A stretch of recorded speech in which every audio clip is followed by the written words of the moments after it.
everybody. I am here live with Miss Ava Paige. She is country music artist from Nashville, born and raised. So jealous. She's not a transplant to Nashville. She has lived there her whole life. If you are not familiar with Ava Paige, I tell you what, you need to go look her up. Check out her music. She is fantastic, but you are going to be blessed with a few of her songs tonight. So don't leave. Stay tuned in because you are going to want to hear this girl sing. I tell you, she is amazing. Ava, how have you been doing? I've been doing great. How have you been doing? Doing good, doing good. Actually, I don't know if you caught my show earlier this afternoon, my live show. I actually did an interview with a couple of guys that are doing uh, I don't know if you would call it a fundraiser, but they are just heading up this huge chain supply gathering of masks and other needs for the nurses and hospital staff all around the country. They're focusing right now in Boston where they live. But if they have an overflow, then it's going to go into other areas. But they have got this huge supply chain going, just gathering masks and supplies for the nurses and the hospital staff and the EMS staff. And it is phenomenal what they're doing. So Wow. if you guys or anybody listening didn't catch that, watch my replay when I put it up. It's amazing what they're doing. So I'm just giving them a little shout out on every live that I do, every show that I do, because I think what they're doing is amazing to help out with this coronavirus. Um, I think everybody should do just a little bit of what they can do. Because it doesn't just affect the coronavirus patients, it affects all of us in some way or another. And it especially affects you, Ava. You want to tell everybody why it affects you? Yes, and might I, that's incredible. I will definitely have to check out that interview. Those guys sound amazing. But why it is so important, everyone, will take all this seriously, stay home, keep your distance, is for kids like me. And because on July 1st, 2019, I got diagnosed with leukemia, and I'm currently in the middle of said treatment, and will be in treatment for another about 2 years. So it's a long it's hard enough to stay safe from the flu and everything. But now that this coronavirus stuff has hit, a lot of the HEMOC patients and people with compromised immune systems in general are worried about getting this virus because we're the fatality rate. We're the demographic that it targets. So everyone, please take this seriously. Wash your hands, stay safe, keep your distance, stay 6 feet apart, only go out when you need to, and only go to your job if you're essential. Please, I cannot stress that enough. Please stay home for kids like me. Flatten the curve. Now, on right when you said what you were diagnosed with, my side of the screen went wonky. I don't know if yours did or not. Can you repeat that? I'm so sorry. Oh, Just repeat your diagnosis. My screen went out right at the time you said that. I don't know if it did I on actually both have sides. it on. I have the Facebook Live right now, and it was fine. It So did fine. Okay, great. yeah, Okay. I'm watching it Okay. on the computer. Okay, great. Yeah, because I know that is so important. And, and not just kids like you that have been diagnosed with cancer, but any other illness that lowers your immune system. It's just so important. And there's too many people that are not taking this seriously. And it just infuriates me. I've gotten to know you a little bit, and I know, what you must be going through. And, today's actually a hard day for me. Today is the 1 year anniversary that I lost my other mom last year to cancer. So I'm off to, I said I wasn't going to cry today. Um, it's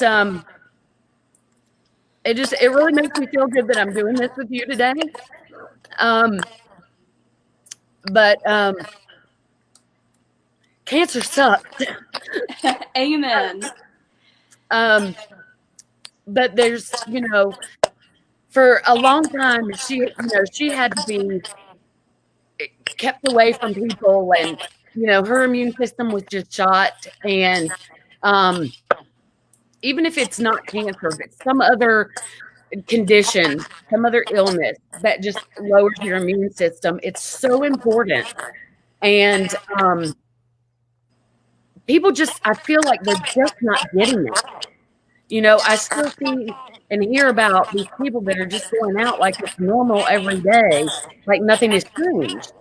And I just want to choke them and be like, just stay in and this will be over with. You're bored. I don't want to hear that you're bored. Go live a day in the life of Ava Paige and then tell me how bored you are. It just pisses me off. And I'm not going to get on my soapbox about that today, because today's not a good day. I'd tell somebody off, but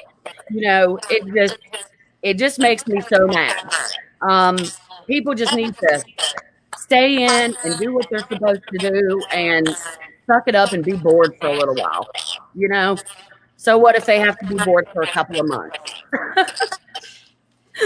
Yeah. But we've got that out of the way. You want to start us off with a song and get us back in a good mood? Yes, absolutely. Well, I'll do a song that we didn't know that was going to be inspired by all this, but it ended up being inspired by all this. So...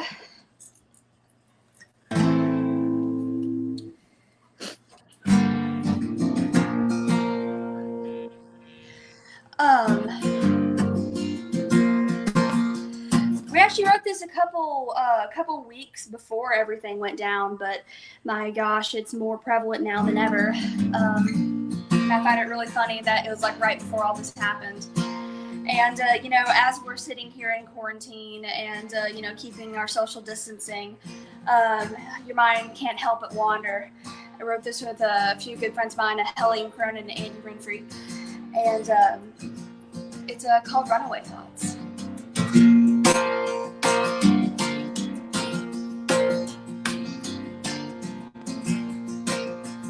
I'm so tired of these four walls. Nowhere to go but up and down this hall. We're too young to be seen around here. Let's find a place where we can disappear. The getaway car is packed and waiting. But what I have, I might not be a little bit crazy. You can ride shotgun, I'm on the drive. Go right by, feeling sad. Hope like hell we don't get lost. Fire in the night, get so lost on the edge of the world. If I ride off, baby, I'm having runaway thoughts. Roll down the road like a tumbleweed.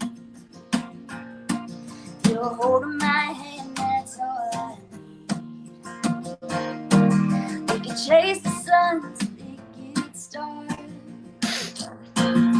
Sit on the hood and count the stars. 'Cause you can ride shotgun, I'm on the drive. Go right by, stealing the signs, and hope like hell we don't get caught. Fire in the night, we get so lost on the edge of the world. If I ride off, baby, I'm having a runaway thoughts. Runaway thoughts.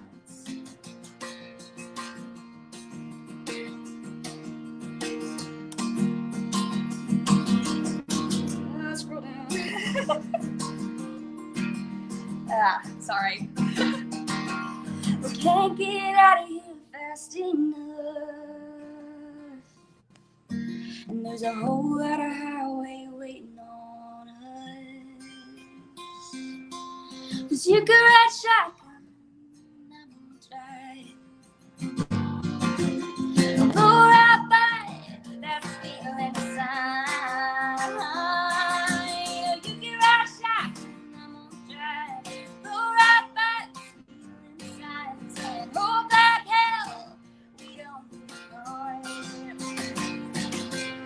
burn that get so lost on the edge of the world. I ride off, baby, I'm having a runaway thoughts. Oh, baby, I'm having a runaway thoughts.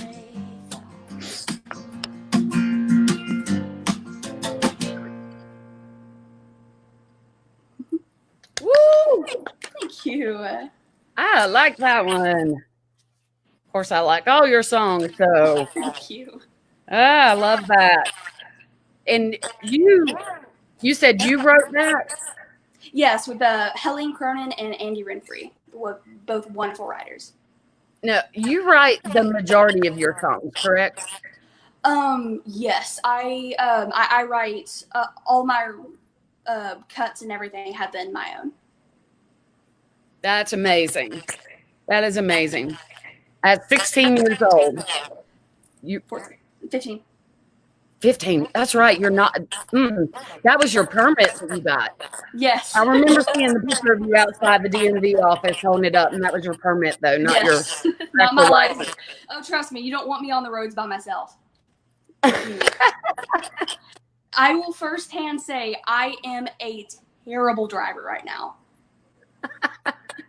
You'll learn. You'll get there.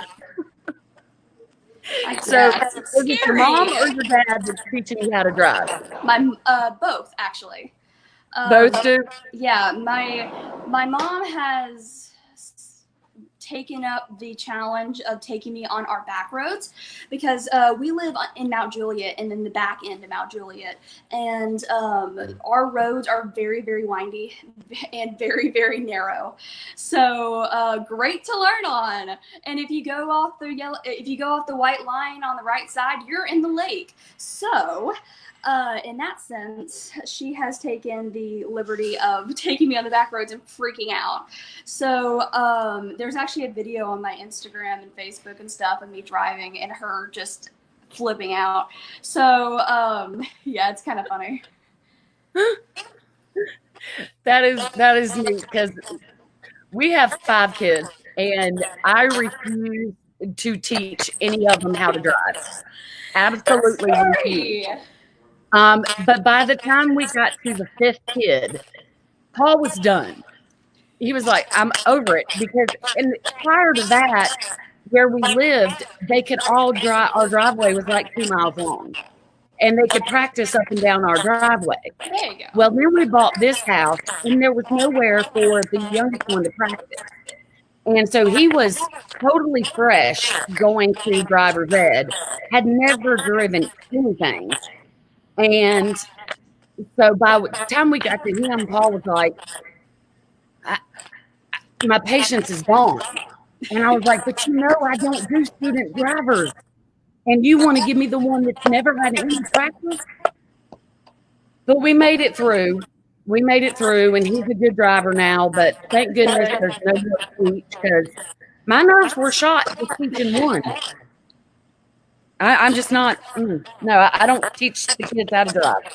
Yeah, driving. So the grandbabies, the parents are going to have to teach them. No, I don't do it. I don't do it. So I know that you were telling me earlier that you felt really good today. Today was like a really good day. So before all this happened, obviously you had drinks like crazy.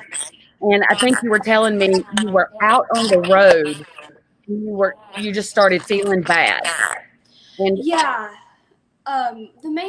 it was very, very sudden, and that's how that's sometimes how it is. So I was actually in Texas. We were doing a few shows in Texas, and I've been there once before in Austin, and this time I was in Fort Worth, and I was. Ironically enough, I was actually singing to the cancer kids and patients over at Cook's Children's Hospital in Fort Worth, Texas, 2 days before I got diagnosed. So something was up. We sort of knew that. I was just getting fatigued very quickly, more than usual, and we didn't know whether it was health related or like. Or body related. So we started, doing low carb things. We started doing this and that, and adjusting diets and adjusting exercise and adjusting all this.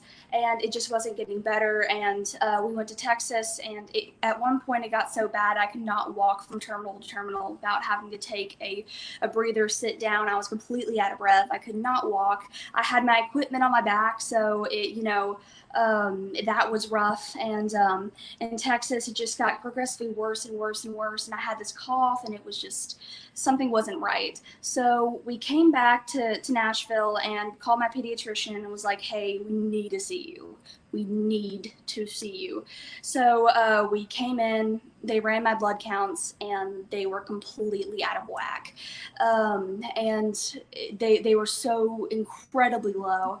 My doctor even said, I don't know how you got out of bed this morning because your blood counts are so incredibly low. You're anemic, you're pale. So they said, we don't know what it is. It could be a virus, it could be fifth disease or something along those lines, but leukemia is an option, so you have to go to Vandy. And so she said, take your time, go grab lunch, go to Vandy, and see what happens. And when sick doctors walk in and close the door, it's not good. So they gave us the news. We bawled our eyes out for a bit. And I said, okay, quit crying. Let's get this done. What are the first steps? So and that's been my mentality ever since. So immediately they put me into surgery, put a port in me, and gave me my first lumbar puncture, did a bone marrow infusion, and or a bone marrow extraction, and sent me straight to a room. And with the exception of 1 week we got to go home, we were there for a month and a half. Mm. Wow. That is crazy and I mean, hats off to you for having that mentality about it. I don't know any child, much less an adult either, that would have that kind of mentality about it to say, all right, no more crying. What do we got to do? Let's just fight this. And what have I got to do? And and have that mentality throughout. I mean, that is amazing in itself that, you've not just had pity parties and been like, why me? I had all this going for me. My dreams were coming true and I was on the road and I had this. And, did you ever have a moment where you got mad with me? Oh, absolutely.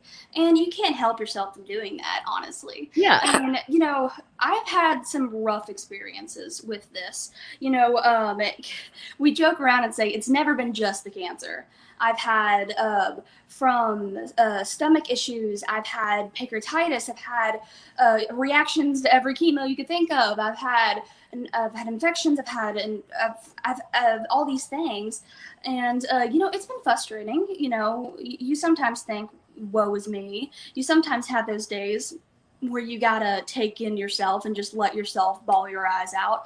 And it's okay. Yeah. But the most important thing about it is the fact that you go, okay, what's one day at a time. That's what I always tell myself, and that's my quote that I use a lot is just, take life one day at a time. Don't think about the fact that, oh crap, I have to do this for 2.5 years. Oh crap, I might have to do this for 3 years. Oh crap, it might come back. Because if you let the what ifs haunt you, then you're just gonna think about those what ifs forever.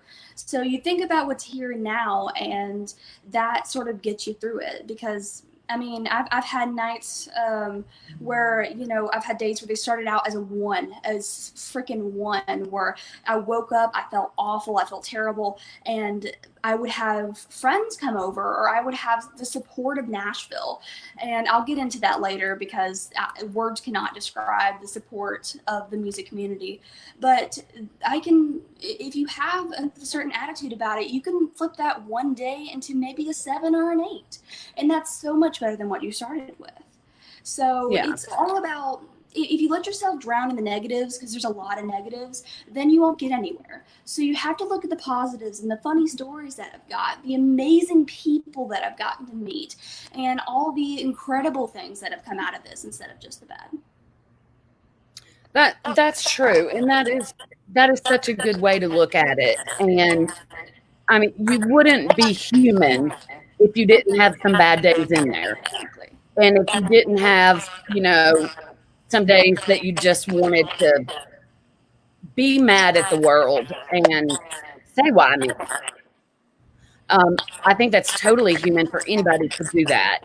Um, so, you know, when you are having those bad days, I know, I know you love hockey and I know you love to fish.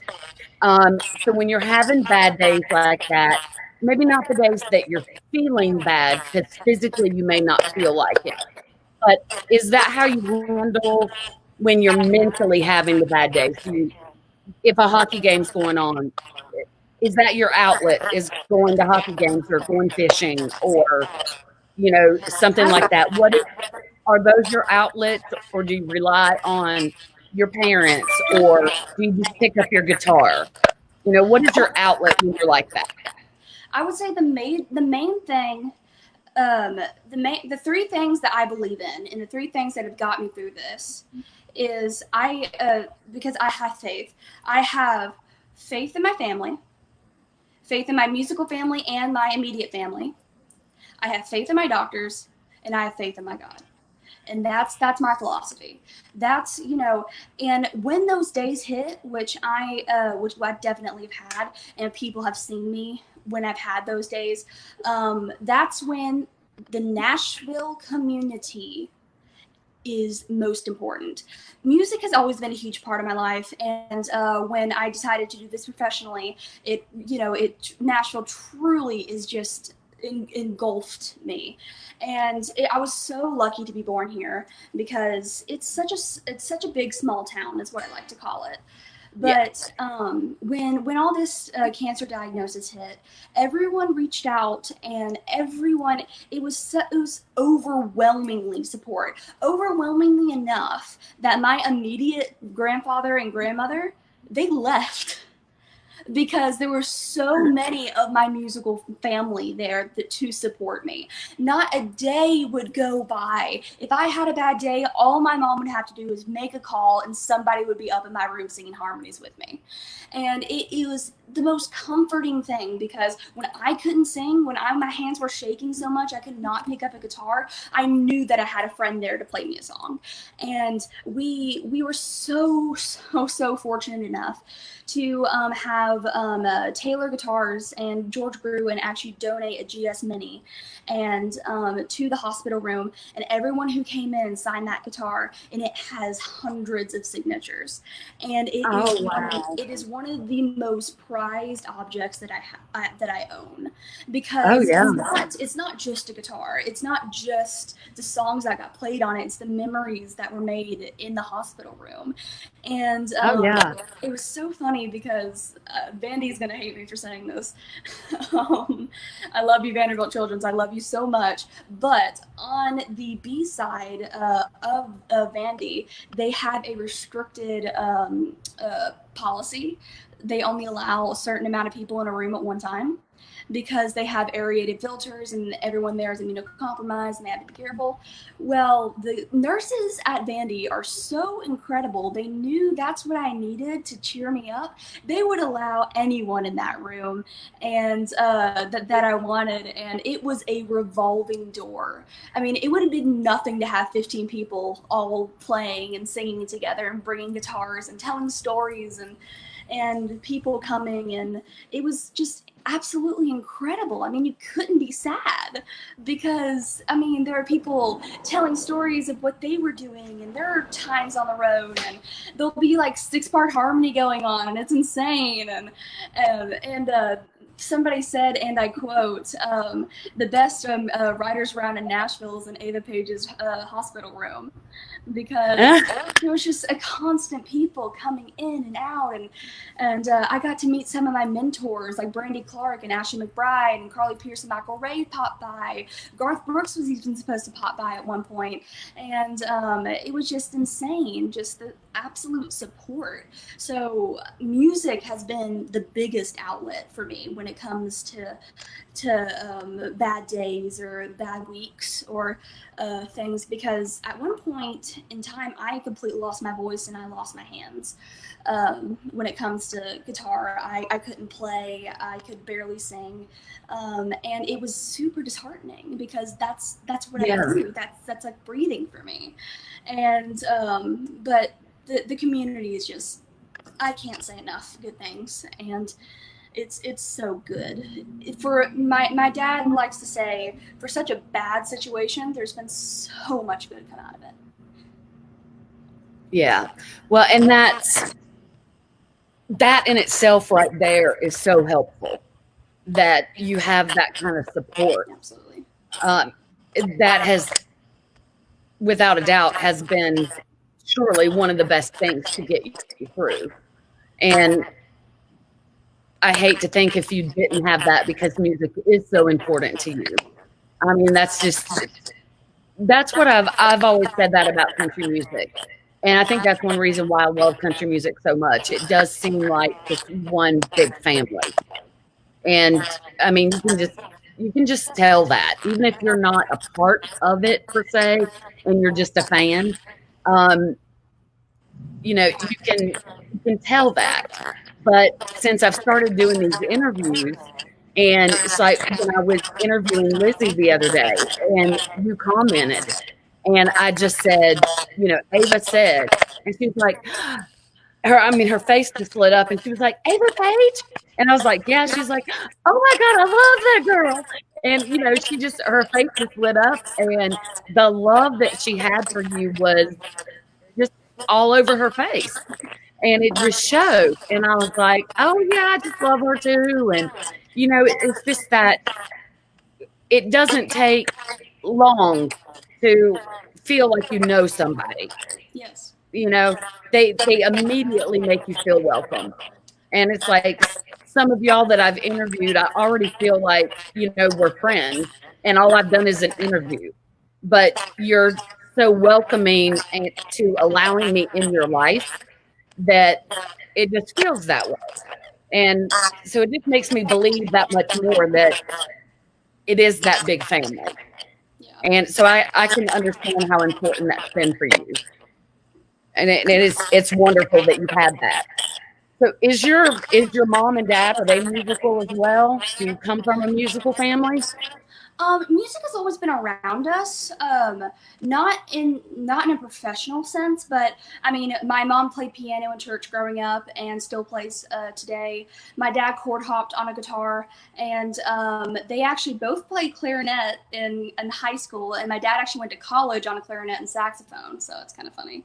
But we music has always been a huge part of our family, country music and Southern gospel and bluegrass and all that. But not professionally as a career. But that I just clung to it, so I decided to go down this rabbit hole. Well, I am certainly glad you did, and I'm sure there are many, many others that are glad you did. Now, you mentioned some of your mentors earlier. So who are your musical inspirations? Like who inspired you musically? So over the years, I've changed drastically with finding your own style and finding your own message to say. And Mhm. I will say some of the biggest influences that I have are Ashley McBride, who I'm very fortunate to call friends now with, and Brandy Clark and Travis Meadows, and especially Chris Stapleton. The really storyteller type of people is who I Right. absolutely just attract to. And the ones that really can suck you in with a story, and when they sing their songs, you believe it, and Yeah. things like that. So those are some of my probably biggest songwriter inspirations and artist inspirations. And of course, like Vince Gill and Brad Paisley and all of them on Yeah. the guitar, just absolutely incredible. Eric Clapton and Tommy Emmanuel. Oh my gosh, don't even get me started on Tommy Emmanuel. And James Taylor, and they're all so amazing. And you draw Yeah. inspirations from everywhere. And they're just absolutely incredible people. And Carly Pearce and Michael Ray are another two great two people that I've gotten to know very well. And everyone is so incredibly kind and giving, and they share their knowledge and share their stories. And you can learn from not just their mistakes but their successes, and learn from everything that they've done. And it's really incredible. Exactly. I mean, you talk about Chris Stapleton. He is a phenomenal. I mean, which all of them that you mentioned, but I remember when he first got real popular, so to speak, and people thought he just became famous overnight. And so many Oh, people don't realize that he was this phenomenal songwriter for years yes. before he ever publicly, you know, sang a song. The Steel Um, Drivers were doing albums and such, and they're incredible. I mean, If It Hadn't Been for Love is one of my favorite songs ever. So yeah, it's crazy to me how so many of the singers were phenomenal songwriters long before they were known as singers. yeah, And there's no such thing as born like popular overnight. And that's such a yeah, it's such a funny misconception that people get, because Luke Combs, for example, he was not popular overnight. He was a songwriter a long time before he was an artist, such as Chris Stapleton, such as Luke Bryan, such as Hardy, such as a bunch of other people that have been booming recently. They just decided to go the artist path. And it's super interesting to hear people say that, because yeah, it's a 10-year lease at least town.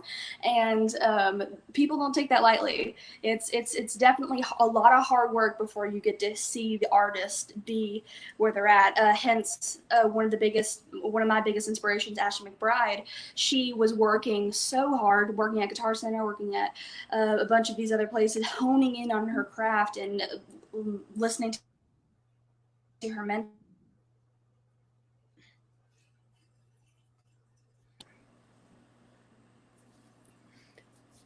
you went out for a minute. You were still on here, but I lost you for a minute.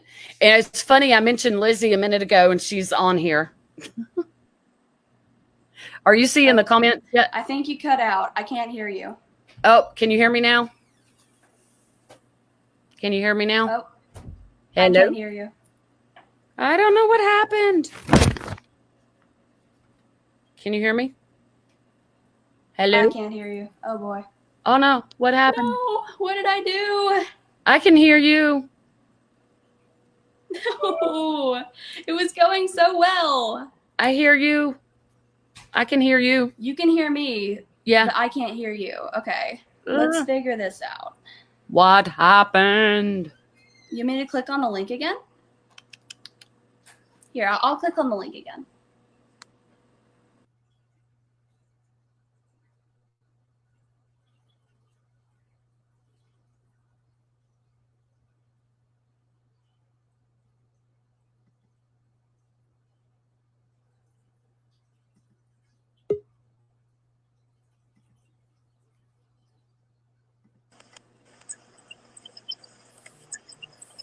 Hello?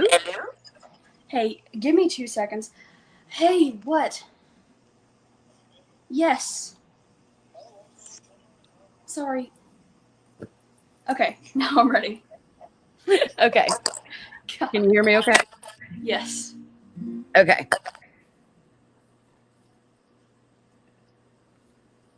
All right. It's funny we were talking about Lizzie a while ago because she's on. Or she was. I don't know if she is or not. She's on. Lizzie. Lizzie Liz, are you on here?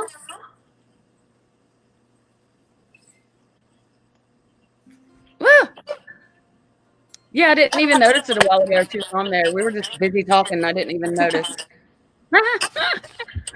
All right. Well, since we stopped and we're starting back, I guess it's a good place for another song. That works. You got one in mind? Oh, yeah. All righty. I'll do a newish one. Only done this one a few times in a few live streams. So y'all are some of the first people to hear it. I think I just posted a full cover of it on YouTube just the other day. So if y'all like it, go check it out. Certainly. Yeah.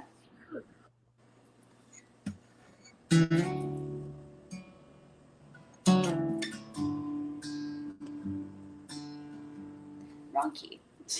It's a new one.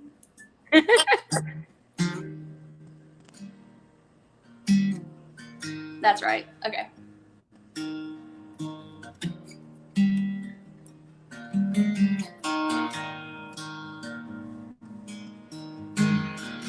First met you, asked my name. Didn't think my heart would lead me astray. I was caught by surprise by your ocean blue eyes.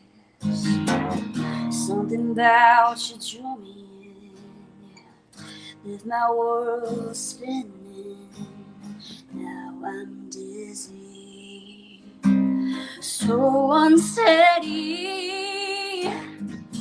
holding hands with your ghost, and my heart can't let go of you,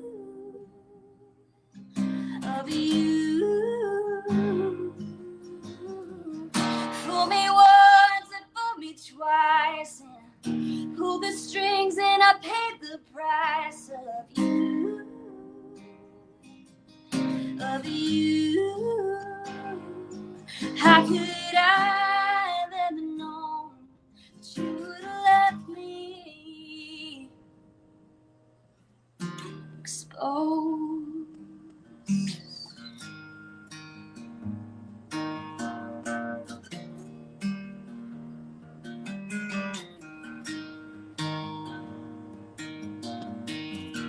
With these walls, you broke them down, broken memories on the ground. Now I'm dizzy, so unsteady, holding hands with your ghost, and my heart can't let go of you, of you. Fool me once and fool me twice, and I pulled the strings and paid the price of you, of you. How could I have ever known that you would have left me exposed?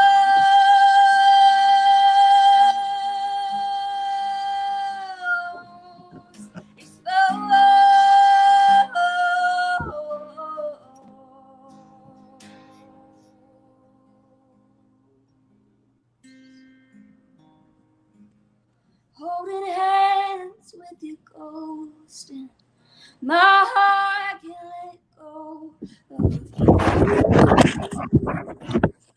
of you.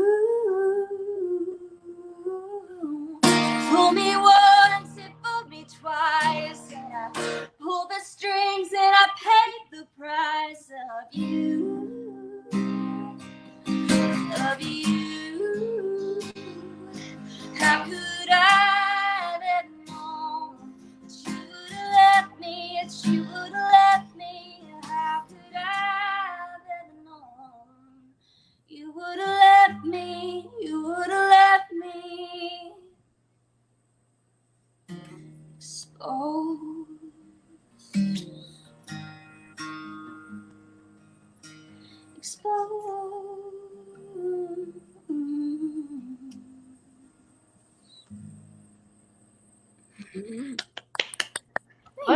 love it. I love it. I love it. I love it. Oh, I like that. Okay, so that is a new one. So, do you Yes. have a new record coming out, or just a new single, or what are you working on? I have a current single out on radio right now, or on iTunes, Spotify, Amazon, all of that. It is actually called "When Hope Comes In." Go check it out. It is on all the streaming platforms. So go check that out. But I'm actually currently writing for an EP. Hopefully, we don't know the release currently because of my health and Corona and all this crazy stuff happening. But we're thinking maybe end of this year, beginning of next. So I'm very excited about that. I'm working with my producer to really hone in on my sound, and it's going to be my first EP representing me as an artist. So I'm very, very excited. And so I will give updates on that on my social medias and stuff with everything, because we got to get through cancer first, and then we'll do stuff. Darn cancer! That darn pesky cancer. But God. I'm kicking its butt, so it won't be here for long. Good. But so we're currently in the process of that. But yeah, super excited. Good. Now, didn't you tell me, and I don't want to say on the subject, but didn't you tell me that, and maybe I'm mistaken, I hope I'm not though, is the treatment that you had this past Friday the last one? No. Or the last one of that type of chemo? Yes, that's correct. Okay. So my treatment plan with leukemia, it's a little different, and I won't go into specific detail, but I am currently in remission. They want to get you in remission in 40 days. And I end up having a special mutation of leukemia called B-cell hapodiploid, and it's actually a lot harder to cure. But I actually got in remission not once, but twice. So I proved that statistic wrong. And I'm currently, the rest of my 2.5 years is preventative, because now that they have checked my bone marrow, it still could be microscopic. And leukemia is such a small, it's such a fast, rapid cell that even if there's a small little bitty particle, it could start multiplying and multiplying and multiplying, and I'll be back to square one. So all this is, this treatment plan has shown that it works. So I trust my doctors and trust in what they're doing. And I know that after these 2.5 years, I'm gonna be home free. So I'm starting. Yeah, this last Friday was my last treatment of this certain type of chemo, and I start my next one this next Monday. So Mondays will be your days now. Yes. Ish. The next treatment plan that I am on, it'll be 3 different types of chemos, 1 oral, 2 IV. I have to go into Vandy every week, and then I'll give IV chemo through my port access at home.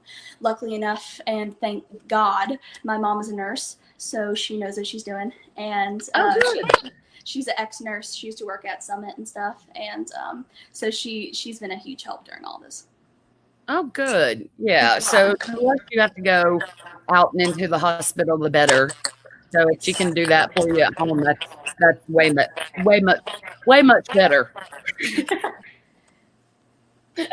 I'm not an English teacher. Can you tell?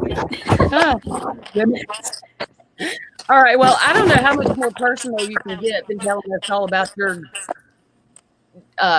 cancer treatments and stuff. But what is something personal you can tell us about you that we don't know? Something for us to get to know Ava better, that's maybe not on your socials, that she's very clumsy. Oh, that's my dad. That's hi, Ava's dad. I think that's something that everyone knows, though. I'm a klutz. When I was younger, let's see, I would Yeah, I think have, you told me that story last time yeah, when I about was younger. falling downstairs with your guitar. Oh yeah, but when I was younger, there would be like a little sign that would say, how many days has it been since Ava has fallen, and it usually would say around 1 to 0. Oh, I know. Okay, here it is. Here's something that I think a lot of people know about me, and this is if you really know me. I usually 99.99% of the time, I never wear matching socks. Yeah. On purpose? No, not on purpose. It's just the fact that I wear boots all the time, so nobody sees my socks. So I don't like it won't be anything if I would have like a sports sock on one knee and then like the fuzziest sock you've ever seen on the other. It's really it's super strange, but I never wear the same socks. Yeah. Yeah. If you wear boots, who cares, right? Yeah, it's Yeah, like, that's wintertime. I have boots on. Summertime, flip flops. If I had nothing, flip flops and boots, I'd be good to go. You're Yep. set. Exactly. And I probably have. I don't have enough boots. I probably have. You can never have enough boots. And that's not enough. Oh yeah, I have 11. Yeah, you probably have more than me, but I don't have enough. My husband says I have enough. He says I have a boot problem. I said, no, I don't have a boot problem. I have a shelf problem. My shelf There is you not big go. enough. Yes. So I need a bigger shelf so I can have more boots. It's like you can't have too many boots. You just can't. When I got diagnosed, they had to buy me tennis shoes because I didn't own a pair of tennis shoes. And my Yeah. PT instructor walked in and they're like, "Hey, you're gonna need shoes," and I'm like, that ain't gonna happen." Problem. I got you there. If you could have dinner with anyone, dead or alive, who would it be and why? Chris Stapleton. And just I would love to talk with the man, just because he's such a big inspiration for me, and I have not had the chance to meet him. And you know, with living in Nashville, I've gotten to meet a lot of people, and I don't say that in a egotistical kind of way, but I don't get starstruck over people. And it's sort of funny. I don't know why. It's just sort of my mentality. I don't really get starstruck in front of people, with the exception of a list, and that list is kind of is really funny. But Chris Stapleton is number one on lists that I would get starstruck, and I would love just to have a conversation with him because you know it's just so interesting. And just the way that he thinks, and the way that he writes his songs, and the way that he puts them all together and everything is just so fascinating to me. But it's definitely a very close tie between with him right now, him and Neil deGrasse Tyson. Now, who is that? Another person, or another thing about me that some people may not know is I'm an absolute space fanatic. I love anything to do with physics and outer space and the cosmos and anything. And Neil deGrasse Tyson is an astronomer and astrophysicist, and he's number one hilarious, and two super knowledgeable about everything that has to do with the cosmos. And I would love to pick his brain. So did you like The Big Bang Theory? I never watched the show. You didn't ever watch the show? I'm not into sitcoms. I'm into action. Now, that was one, we actually did watch that show, and just because it was hilarious. It was just a hilarious show. It's not on anymore except for repeats, but it was just a hilarious show. But by the way, I'm okay, so sorry. Pardon the rustle in the background. My dog is like going insane. He's literally insane. He's doing laps on the couch right now, vertical. So I don't know. He's broken. That's okay. Kind of along with the last question, and if this puts you you on the spot, don't answer it. Because I mean, I don't want to put you on the spot if you feel like you'll know what I mean when I ask. So if you don't want to answer it, just say, I'd rather not. It just kind of came to me. If you could sit down and write a song with somebody, and same one or separately, this could be the same answer or a different answer, and do a duet with somebody, who would you want to write a song with? Who would you want to do a duet with? Very interesting. And there's that puts you on the spot and you'd rather not answer, I understand, but yeah, and the answer would probably be the same, Chris Stapleton. Yeah, it would probably be the same because one, can you resist his songwriting? I know. Can you resist that voice? Oh my gosh! Yeah. You know that voice in songwriting is just so incredible. I would love you know one of the most fascinating yet terrifying things about the music industry is co-writing, and I was so lucky enough to grow up with it. And it is very different because a lot of people have to get used to co-writing and stuff. But that's what I grew up with. That's what I immediately started doing. And it's so funny how songwriters are. Because you walk into a room, you introduce yourself for the first time to a person, and you spill your guts. And it's just such an intimate relationship that you get in 3 hours. And it's crazy. Yeah. It's absolutely insane how you can tell your deepest, darkest breakups. You can tell your highest of highs and lowest of lows in a writing room. And, you know, everyone understands. And, you know, and they make something beautiful out of it. And that's just the beauty of music. And, you know, all of the incredible stories that he would probably have to tell, and just the thought process, I would love to know. And I would be absolutely honored if I would be able to get into our writing room and do a duet with Chris Stapleton. Yeah, I kind of thought that might be your answer, but I wasn't sure.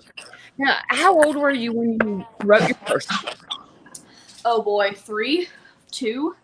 I don't know. Before I could talk, really, we have voice notes of me going like, God made the heavens, and God made the trees, and God made the flowers grow. And my mom has voice notes. Before I could pick up a pen, I would come up to her and say, I have a song, can you write it down?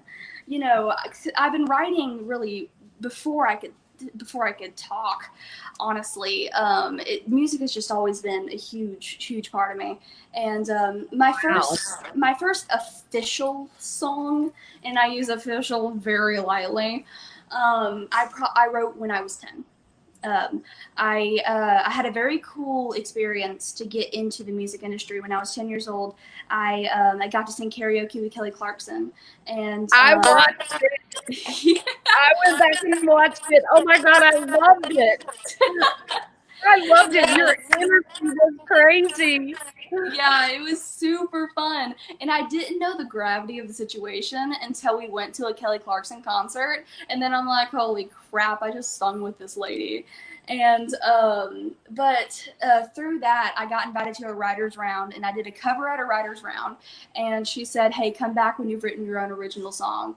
And no less than 2 weeks later, I was back with my own song, and I started writing ever since. That was crazy. Guys, if y'all have not seen what we are talking about, it is on YouTube. Okay, just go to YouTube and look up Ava Paige, Kelly Clarkson, Ava Paige karaoke, whatever. However, if you just put in Ava Paige, it's going to come up. Y'all have got to go check it out. It is hilariously great. Ava is fearless. She is fearless in this video. If y'all have been watching this, you can tell that this girl is fearless anyway. But in this video that she's doing karaoke with Kelly, she is fearless, and Kelly is just taken aback. She's just like, here, Ava, you go. I was like, I love Kelly. Kelly is just phenomenal. I have watched her since day one of her being on American Idol, and I love her. We have to. But she was blown away by you. I mean, it is evident in that video. She was blown away by you. And several times through that, she was just like, she was passing it over to you. She was like, I can't keep up with her. Go. It was amazing. I loved it. It was definitely a cool experience, and she was so humble and so kind, and she just was absolutely phenomenal. And she's like, I gotta give you fist bumps because I was looking at my fingers because I was eating ribs, and it's super down to earth. And Reba was there too, and her husband and her kid, and it was insane. It's definitely one of the highlights of my life. Oh, sure. Well, I think it amazes me that pleasantly amazes me that Kelly stayed Kelly Yes. through all of her fame and fortune and having Reba as a mother-in-law, that her head did not just go. Yeah. She stayed Kelly. And she's just, I mean, I talk like I knew her. I didn't know her. But you can just tell that she stayed who she was. Yeah. That all the fame and fortune did not go to her head. And I love that. I love when people can stay like that. Absolutely. I've seen other artists that, and I won't name names because there's been some that were my favorite. And they have let the fame and fortune go to their head.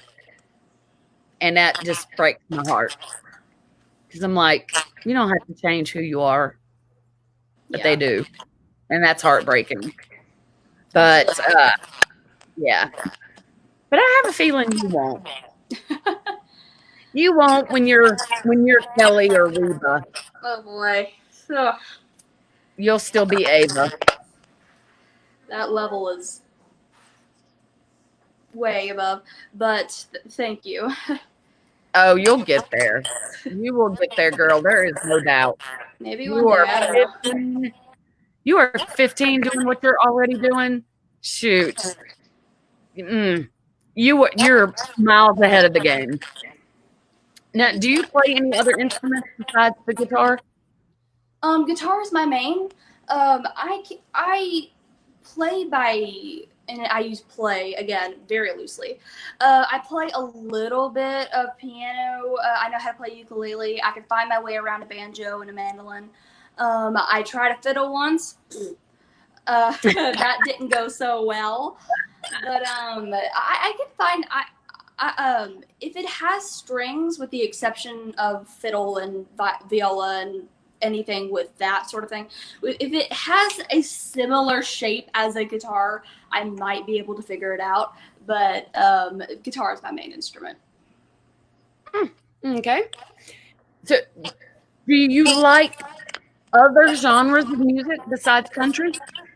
Yeah, as a songwriter, you have to draw inspirations from everywhere, because I'm not just writing country. I'm writing pop, I'm writing bluegrass, I'm writing folk music sometimes, I'm writing sync songs, I'm writing things like that. So if you listen to one type of music, then your music that you produce will be one-dimensional. So I love listening to we grew up in 80s pop and 90s country, and I love listening to current country, classic country. I loved 80s pop so much. 80s rock, 80s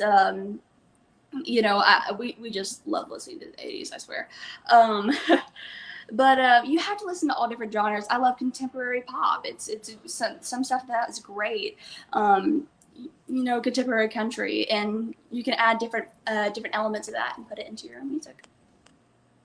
Would you like to sing something for us from a different genre, something that you like? Yeah. Well, since I gotta tune my guitar back. We tune because we care, people. That's a very common phrase around town. We tune We because tune we because can. we can. Oh yeah. Well, since I said I'll do 80s, I'll do an 80s song. Cool. But the thing about 80s when I cover it is I like to change it up a little. So,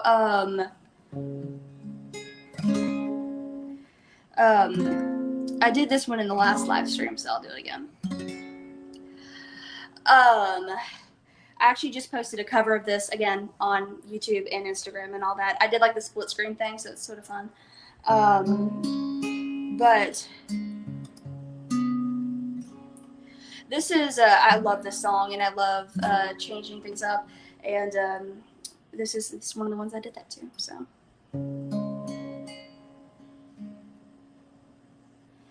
When you were here before, couldn't look you in the eye. You're just like an angel.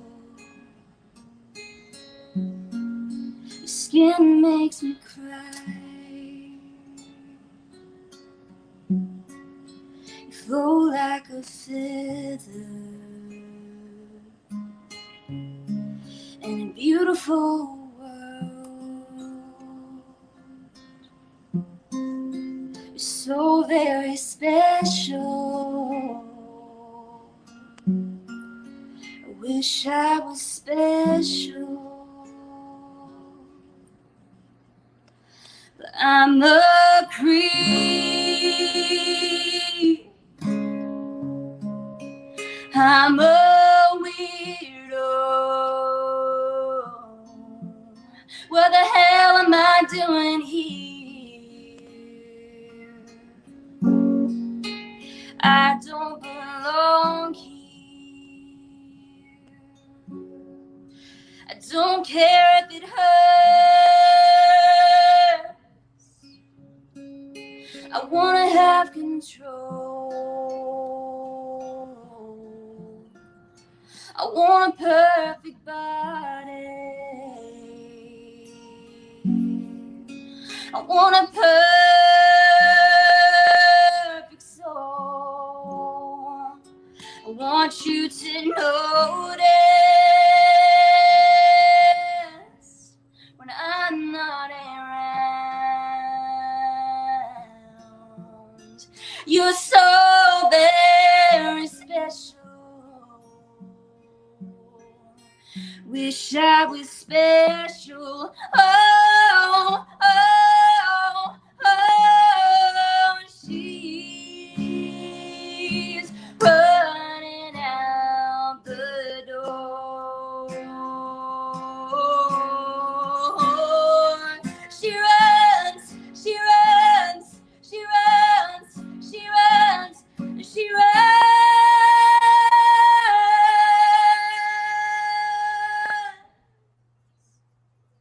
Whatever makes you happy, whatever that you want. You're so very special. Wish I was special, but I'm a creep. Oh, I'm a weirdo. What the hell am I doing here? I don't belong here.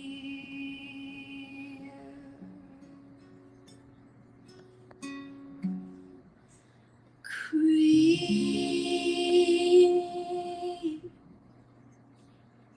Yeah. Thank you. I love that. Ah, I was hoping you were going to sing that one.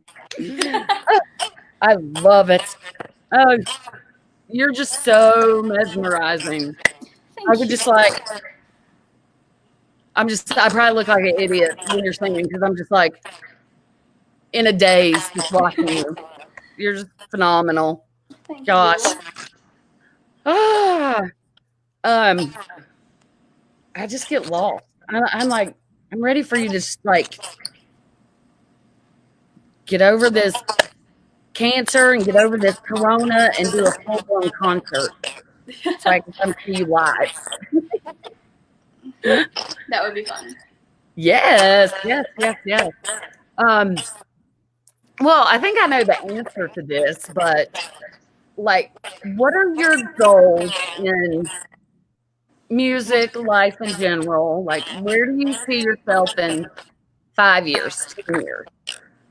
So currently, I am working for to make connections and publishers and labels and such like that. But my overarching goal, it would more or less be the still be able to hold a tour, go travel, go do the more intimate venues like the London Chapter House in over there, and the Ryman here, and the really intimate, where if I put on a show, my philosophy is don't look at me, listen.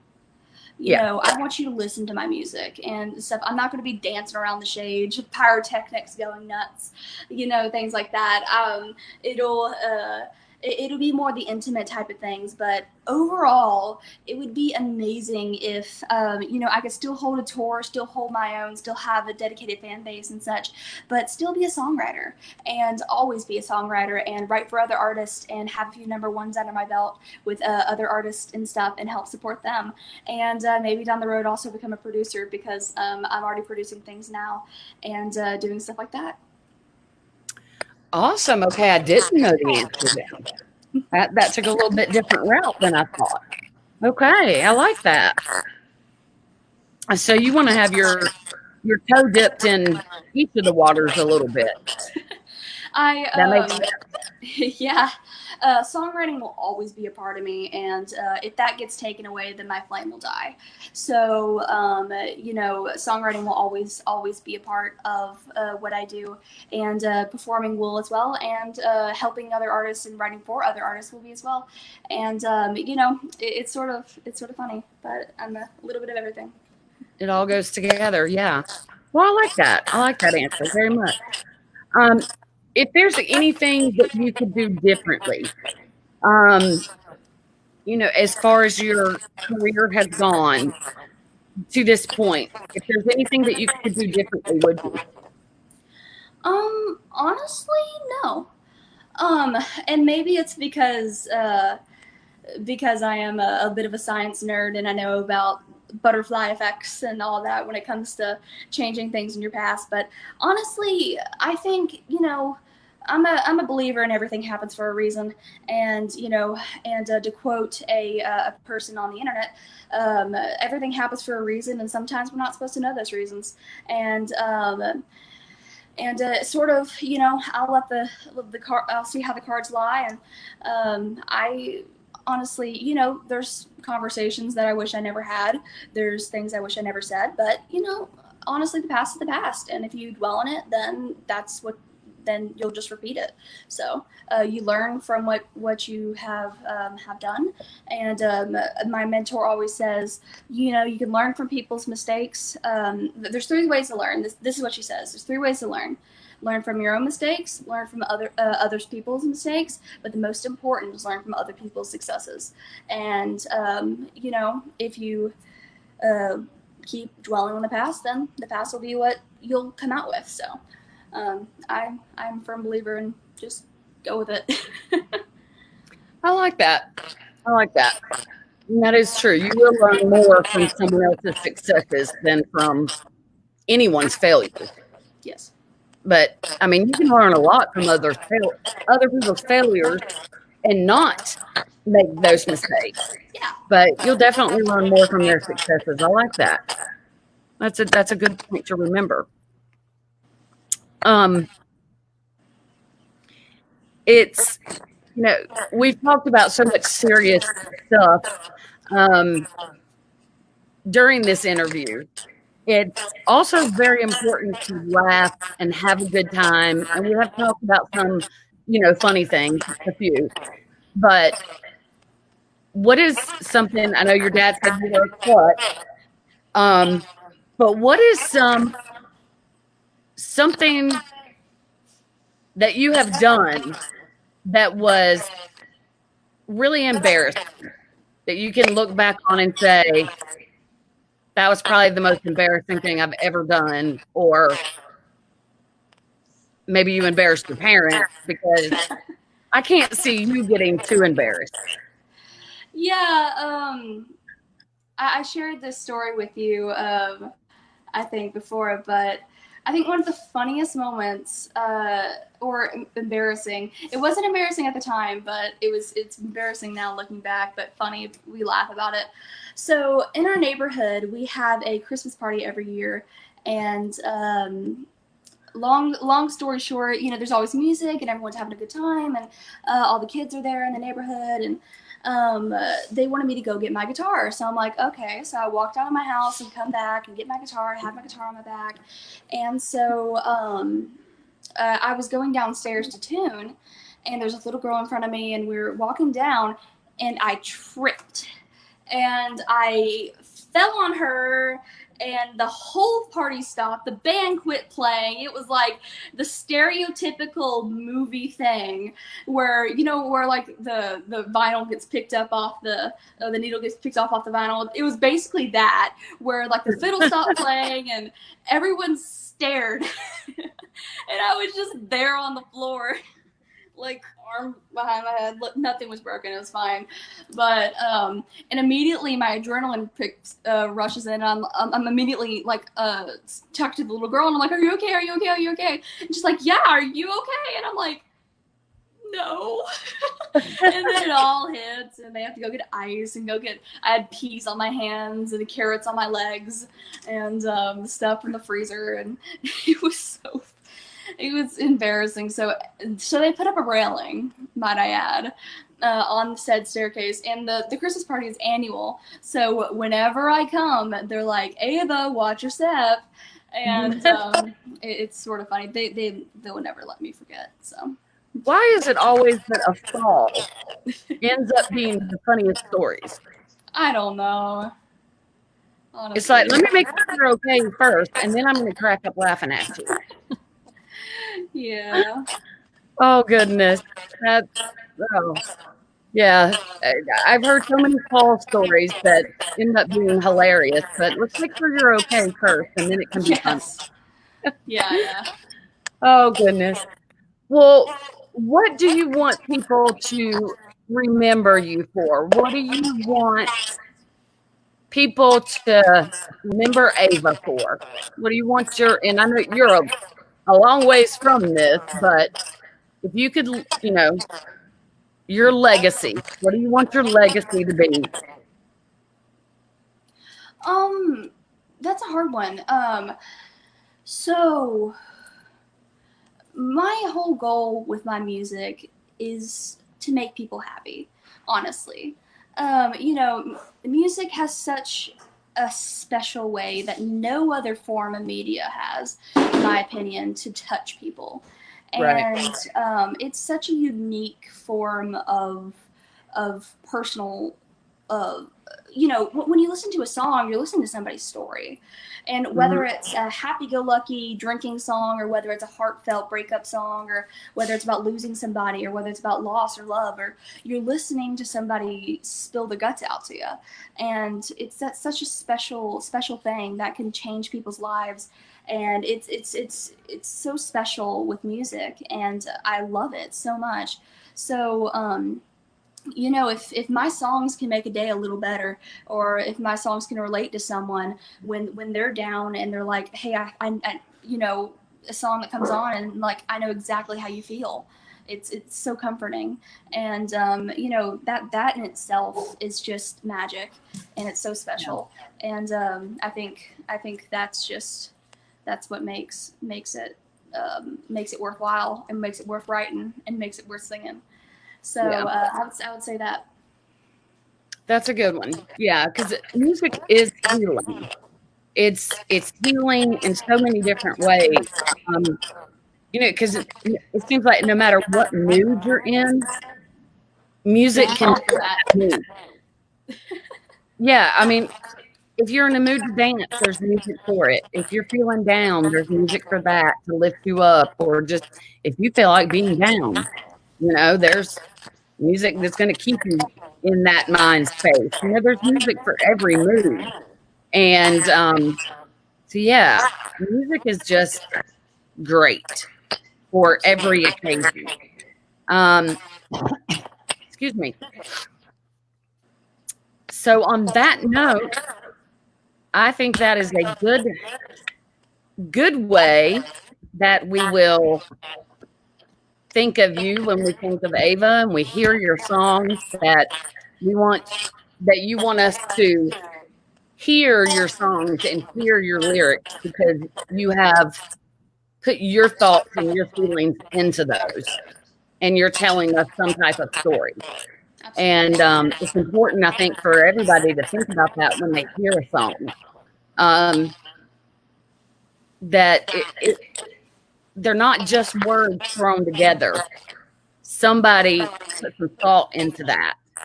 And a lot of times I don't think people, yes, sometimes songs are thrown together in 5 minutes. It just, they hit somebody and that just comes out. But most Yeah. of the time, that's not the case. Well, one of my all-time favorite songs that I've ever written in my life, I wrote in 30 minutes. Yeah. And it's one of the most deep songs I've ever written, and I wrote it with an amazing writer named Jeffrey East, and he's incredible. And we wrote it in 30 minutes, and it doesn't matter if a song takes 7 weeks or if it takes 30 minutes or it takes 5 minutes. It's meaningful. Yeah. Well, and I think that's the point I was trying to make, and I made it poorly, but they're meaningful to the writers. Yeah. Whether it does take y'all 5 minutes or 7 weeks, they're meaningful to you because it's your feelings that you're putting down on paper. And I think you said it very well when you said you don't want people to look at you, you want people to listen to you. And that's what the music is about. And I liked that when you said that. So, with that said, will you play us one more to finish out this interview? So, whatever it is that you want us to listen to, I would love to hear one more. Well, I haven't played. Well, I feel like since I mentioned it, I gotta play it. I'll play the one I was mentioning. Since you mentioned it, Yeah, and I don't play this song out much, and I don't know why, and probably because it's slow and depressing. But it's like I write a lot of depressing songs, and I'm a very happy person. So it's super funny. Hold on, my dogs are gonna go nuts for a minute because my brother is walking in the door. But give him just a second.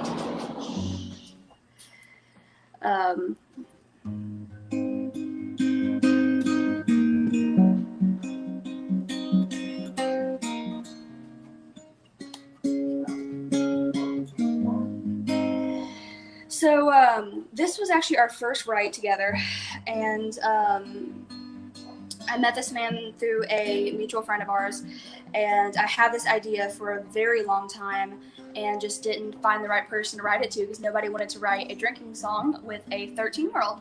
And you face that a little bit sometimes. There's some people who find that kind of funny because I write a lot of drinking songs that I've never had a drink before. But he really helped bring this idea to life, and it's one of my all-time favorites that I've ever written, and it was super special to me. And here it goes. It's called Drunk and Desperate. I'm going to pull up the lyrics and make sure I get them right because I haven't sung this song in quite a while. Sorry about that. Chemo brain will do that to you. Oh,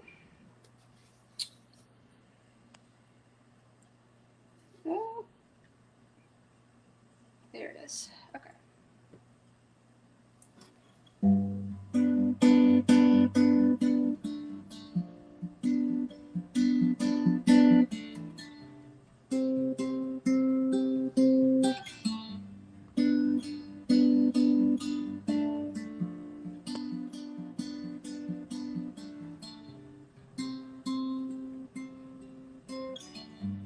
He's had one too many, throwing him back like memories, hoping this time it'll work. She's on her phone with the best friend, saying this time she's really over him.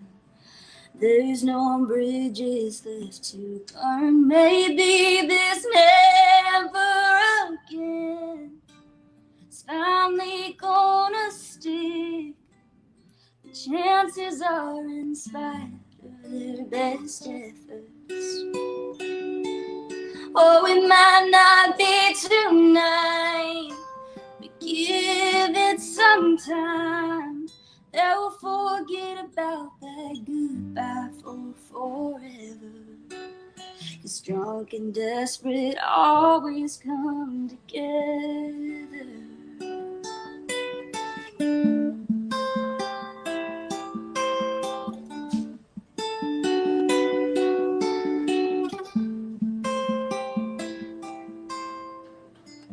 Share each other's misery. After all, they got a history that keeps repeating itself. They'll kiss, give forgiveness. Well, this time it'll be different, but that heaven always turns to hell. Maybe this never again is finally gonna stick.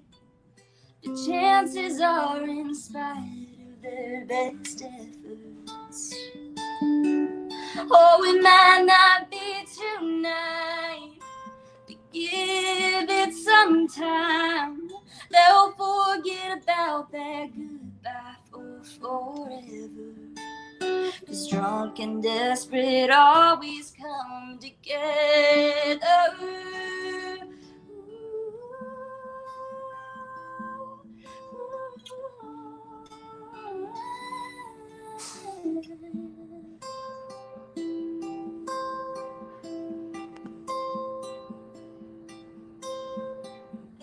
One calls, one answers. Oh, they both know better, thinking this time it'll work.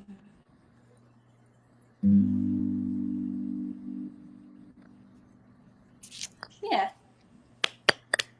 Very good. Very good. Thank I you. think you should play that one more. I like that. Thank you. That was very good. Well, Ava, I have enjoyed this so very much. Thank you again. Thank you for having me. And we will do this again in the future. Not so, we won't do it next week. We'll wait a little bit. A lot of people don't know what I'm talking about, and that's okay. We'll just leave it at that. But yeah, we will definitely do it again. Thank you so much. And I just totally lost my train of thought for a minute. Thank you so much for having me. Everyone, stay safe. Wash your hands. Stay 6 feet apart. Stay home. Yes. What she said, for sure. For sure, for sure. So that is, Ava, just stay with me a minute. But everyone, thank you for tuning in.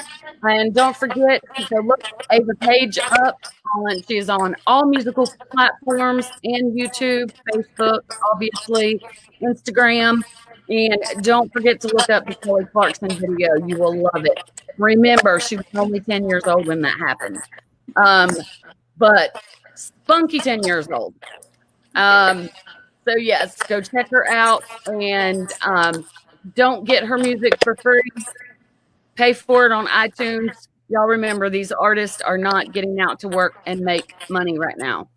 And that includes Ava, because she used to be one of those out there working May play. I give a shout out, please?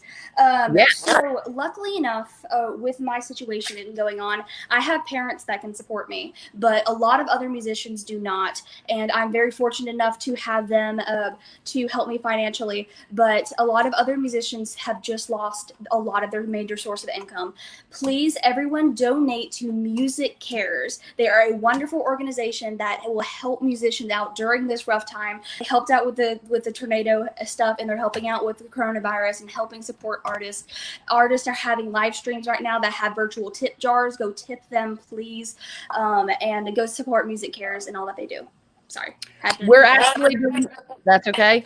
To piggyback on that, me and Lizzie have actually set up something that we're going to do. I was going to talk to you about that, Ava. We've got one that we're working on doing to help the artists out as well. So, audience, y'all stay tuned in for announcements coming up on that. So it's going to be a big live stream broadcast of multiple artists to help them out. So, yeah, that's coming. So more good news coming. So thank y'all for tuning in. We appreciate it, and we will catch y'all next time. So stay tuned in. Bye. Bye, y'all.